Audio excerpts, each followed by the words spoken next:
Salut à toi, bienvenue dans cette formation partie 3 sur comment créer un site vitrine facilement sans aucune connaissance en codage. Et là, pour l'exemple, dans cette série de vidéos, on crée un site vitrine, si tu n'es pas encore au courant, pour un restaurant. Donc si jamais tu n'as pas vu la première et la deuxième partie de cette formation, je t'invite à commencer directement par la première partie. Je te mets au-dessus de cette vidéo, en haut à droite, un lien pour pouvoir voir la première vidéo et vraiment commencer pas à pas cette formation. Donc, on attaque la partie 3 pour ceux qui ont déjà vu les deux premières parties. On descend et on va voir comment créer ce panneau et celui-ci. Donc ce panneau-là, je vais te montrer comment l'importer, comment modifier par exemple ici le bouton aussi dans cette vidéo. Et ici, je vais te montrer comment créer des avis clients avec ce qu'on appelle une rotation banner. Donc on se retrouve ici sur l'éditeur de site web Cheetah Builder Responsive de Builderall et c'est parti. Donc on va aller ici dans Ajouter, Panneau et on va descendre ici dans Trait. On clique dessus, on va dans Trait et on va plus bas et on va aller chercher un panneau déjà pré-créé pour pouvoir travailler dessus beaucoup plus facilement. Qu'est-ce que j'ai pris ici comme image? On a pris ici une image avec des steaks cachés, juste là. Hop, on voit le panneau et on va le sélectionner, on clique dessus et il apparaît.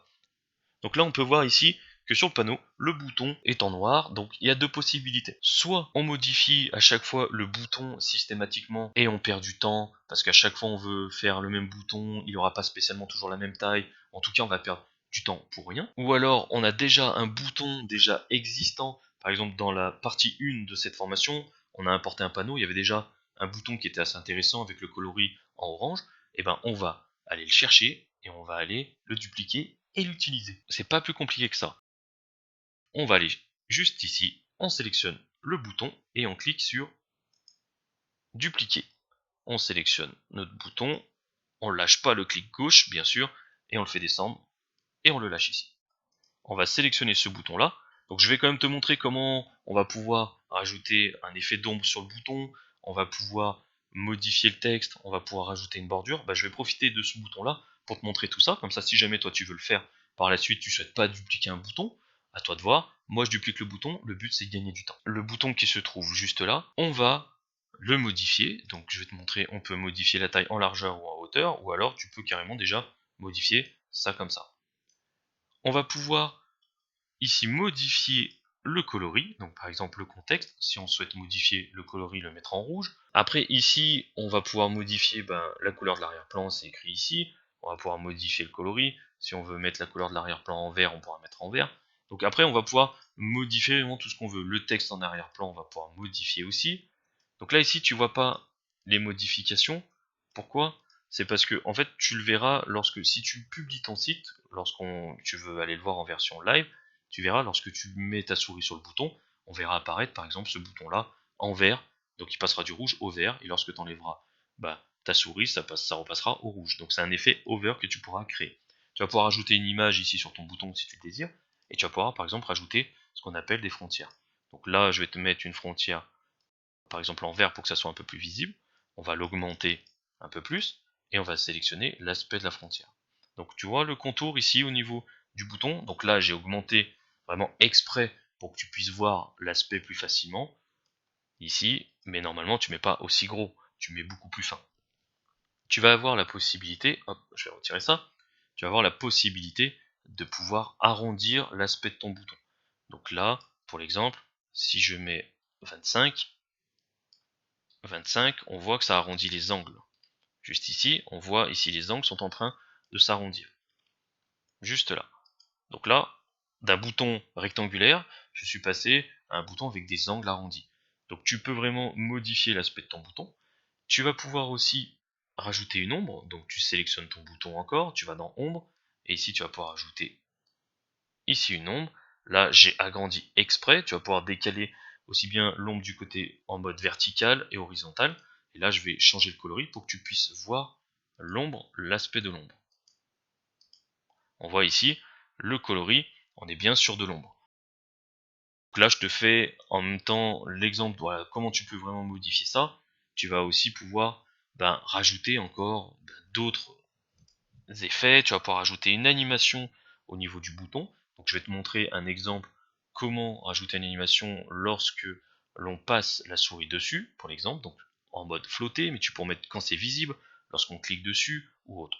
Et là, je vais te montrer comme quoi tu n'as besoin d'aucune connaissance technique pour ajouter toutes les animations que tu désires sur une image, sur un panneau, sur un bouton, sur ce que tu désires. Ici, tu te rends compte que là, tu as des tonnes et des tonnes d'animations différentes. Si tu ne sais pas à quoi correspondent ces animations, il suffit juste de cliquer dessus, et ici, tu la vois apparaître. Si tu n'as pas eu le temps de la voir apparaître, tu fais voir encore, et tu la vois apparaître. Comment voir apparaître ton animation directement, parce que là, tu es en version éditeur de site. Tu vas dans aperçu ici, et là, ça te permet d'avoir un aspect de ton site en mode live, c'est-à-dire vraiment en ligne. Et là, si je passe la souris dessus, on voit bien que l'animation est faite. Ça m'a pris 2 clics pour mettre une animation. Pas besoin d'avoir de connaissances techniques, c'est vraiment très facile à utiliser. On revient en arrière. Et ici, tu vas pouvoir ici enregistrer l'élément et le mettre en mode personnel et pouvoir le réutiliser pour d'autres sites. Donc si jamais tu es là, ce coup-ci, prestataire de service et que tu souhaites créer des sites web pour tes clients ou tu souhaites avoir plusieurs sites différents mais garder un petit peu les mêmes formes de boutons, le même aspect de ton site, tu vas pouvoir sauvegarder l'élément et le réutiliser pour des centaines et des centaines de sites différents. Donc pour enregistrer l'élément, tu sélectionnes, tu mets un titre et tu fais soit enregistrer ici ou alors tu peux faire exactement la même chose en cliquant juste là sur la petite disquette. Lorsque ça sera sauvegardé, ça apparaîtra ici dans personnel, éléments, et tu vas pouvoir modifier, tu vas pouvoir aller récupérer un bouton que tu as déjà créé, tu vas pouvoir aller récupérer des panneaux que tu as déjà créés. Là, on va aller dans ajouter, et maintenant je vais te montrer par exemple qu'est-ce qu'on peut faire avec, comment on fait pour les relier par exemple à une URL, pour les relier à une redirection, pour les relier à une zone membre, pour les relier à une image, à une pop-up, à ce que tu désires. En fait, tu sélectionnes le bouton et tu cliques ici sur définir le lien. Ici, tu vas avoir plein de possibilités différentes. Donc tu vas pouvoir relier ça à une URL, par exemple si ton site, tu désires faire plusieurs pages de site, et quand tu auras plusieurs pages, tu vas pouvoir soit rediriger sur une URL extérieure, donc par exemple, je sais pas, un logiciel de prise de rendez-vous, sur une vidéo YouTube extérieure, vraiment comme tu désires, donc tu vas pouvoir mettre l'URL ici dessus. Tu vas pouvoir relier directement ici aux différentes pages que tu auras créées, donc nous ici c'est la page accueil qu'on a créée. Tu vas pouvoir ouvrir ici dans le même onglet ou autre. Tu vas pouvoir utiliser des étiquettes automatiques, donc là on va pas rentrer dans le détail à chaque fois. Relier à une pop-up, à une encre, à une vidéo, télécharger un fichier, mettre en place le système e-commerce avec le super checkout, relier ça à un numéro de téléphone, rajouter des tags et une rotation banner. Donc vraiment ici c'est comme ça que tu vas pouvoir mettre en place, relier ton bouton à d'autres choses. Donc par exemple le bouton réservation, tu vas pouvoir le relier par exemple à une pop-up derrière où tu vas pouvoir faire apparaître par exemple ton numéro de téléphone, ton adresse, ce que tu désires. Donc là on va supprimer ce bouton, hop, et on va prendre ce bouton. Donc je le sélectionne ici, et là on peut voir qu'on est un petit peu gêné par la box, on ne peut pas cliquer ici sur le bouton, donc on descend, et on va aller ici sur couche de positionnement, on va aller dans avancé et couche de positionnement. Ça sert à quoi? Ça veut dire que je souhaite mettre le bouton au-dessus de la petite box. Donc hop, j'augmente la couche ici et maintenant je peux centrer mon bouton. Donc lorsqu'on clique sur les différentes barres ici, ça veut dire que je souhaite centrer l'élément par rapport à mon site. Donc je sélectionne ça, et là on va vérifier ici si cette box là elle est centrée, hop, il faut la décaler un petit peu, et le texte ici on vérifie, on le décale un petit peu. Pour cette bannière, voilà ce qu'on peut faire. Après, tu as toujours la possibilité de pouvoir modifier les icônes. Donc les icônes, tu cliques dessus, c'est une image, tu cliques sur l'icône, réglages généraux, tu changes l'image, tu l'importes, tu fais ce que tu veux. Voilà, ça peut être quelque chose d'intéressant de mettre ici tes différents services, on va dire les 5 points clés de ton restaurant. Maintenant, on va aller créer entièrement cette bannière-là avec une rotation au niveau des avis clients, comme on peut le voir ici. On se retrouve ici, on va aller dans ajouter et on va partir cette fois d'un panneau blanc. On va cliquer ici sur panneau vierge et on supprime ça. On va aller cliquer sur le panneau et on va modifier le coloris comme on a fait dans l'une des précédentes vidéos de la formation, dans la vidéo numéro 2. On passe en blanc, on sélectionne ça et on va aller agrandir un petit peu la taille parce que la taille pour moi je pense qu'elle sera un petit peu trop petite. Donc on agrandit le panneau. Et on va mettre ça, 535, ça sera bon. Donc on va aller dans Ajouter, éléments, rotation banner, et on va l'importer. Donc on la prend, on la sélectionne, et on la déplace correctement. Je vais agrandir un petit peu le panneau pour que ça soit plus facile de travailler. Donc je sélectionne mon panneau derrière blanc, et je l'agrandis un petit peu plus. Voilà, pour pas qu'on soit gêné lors de la manipulation de la rotation banner. Alors, donc on se retrouve là, on a déjà une image, un texte, et ici un bouton. Donc on peut voir ici que le bouton nous sert à rien, on va le supprimer. Donc là on a vraiment l'avis client, une image du client et un texte au niveau du client. Donc l'image ici on l'a déjà, donc ce qu'on va faire c'est qu'on va la modifier directement et on va sélectionner ici le premier client et on enregistre. Donc la taille de l'image un peu grande, on diminue la taille de l'image. Et ici, on peut voir que notre panneau, ici, donc notre slide, il faut bien faire attention lorsqu'on utilise la rotation banner.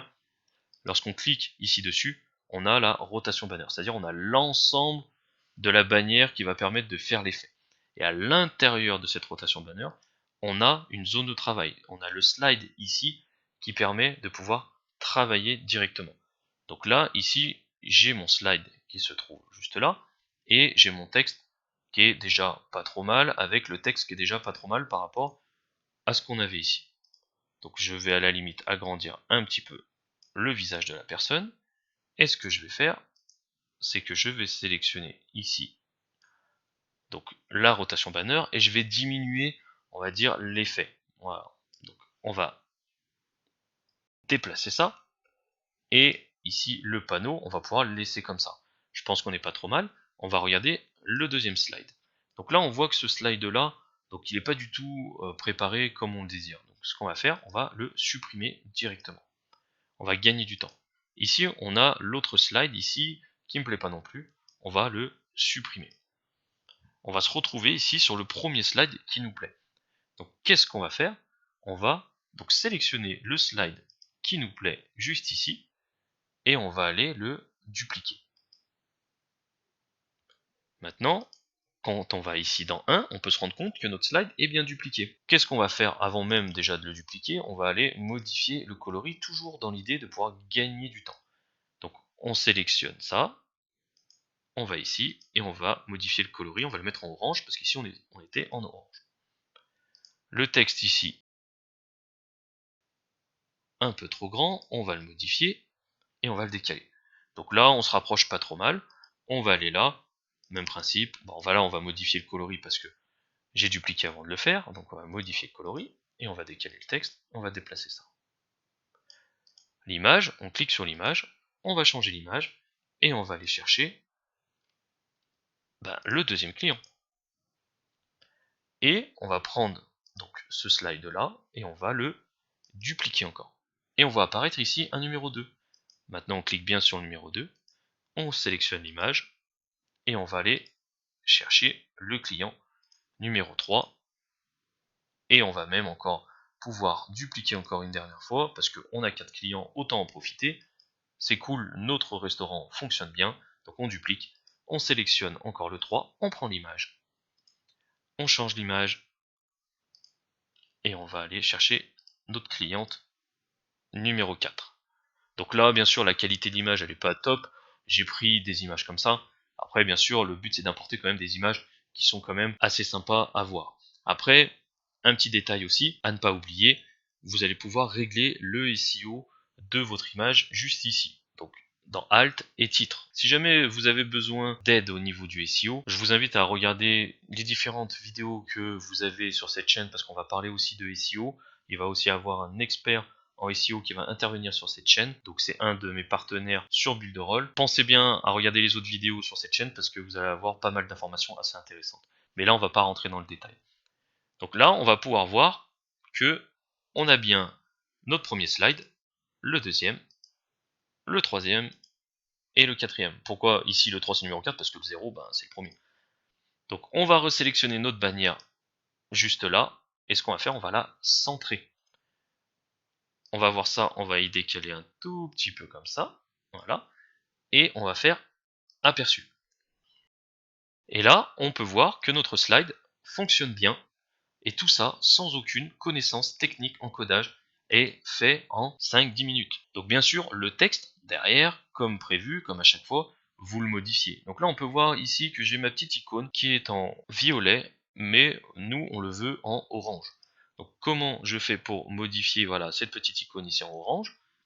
Je retourne dans Retour à l'éditeur, et on va donc sélectionner la rotation banner, bien faire attention que ça soit écrit rotation banner, on voit bien ici écrit rotation banner aussi, et on va pouvoir aller modifier le coloris. Et ici, j'ai déjà le coloris orange, donc ça c'est cool.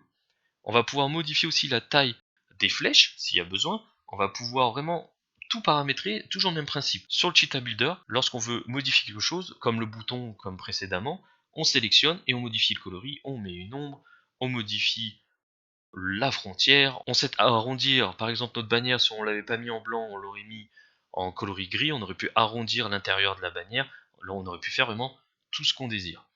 Donc ici on va aussi pouvoir sélectionner si par exemple le slide tourne tout seul ou pas, c'est-à-dire si on désire mettre la lecture automatique, donc là je mets par exemple la lecture automatique, après il suffit de régler le temps de la lecture. Si on va dans aperçu, on va pouvoir se rendre compte que la bannière tourne toute seule. Là, je ne clique pas sur les flèches. Donc après, on peut vraiment régler différents effets supplémentaires. On va pouvoir ajouter une animation aussi à ce slide, donc on peut faire vraiment tout ce qu'on veut. Voilà pour cette vidéo, j'espère que ça t'a plu. Si ça t'a plu, pense à laisser un petit commentaire en dessous, ça fait toujours plaisir. Et si tu n'es pas encore abonné, abonne-toi et pense à activer les cloches de notification, parce que des formations, des vidéos tutos comme ça, il va en avoir plein sur la chaîne. Donc je te dis à tout de suite dans la prochaine vidéo pour la dernière vidéo de cette formation.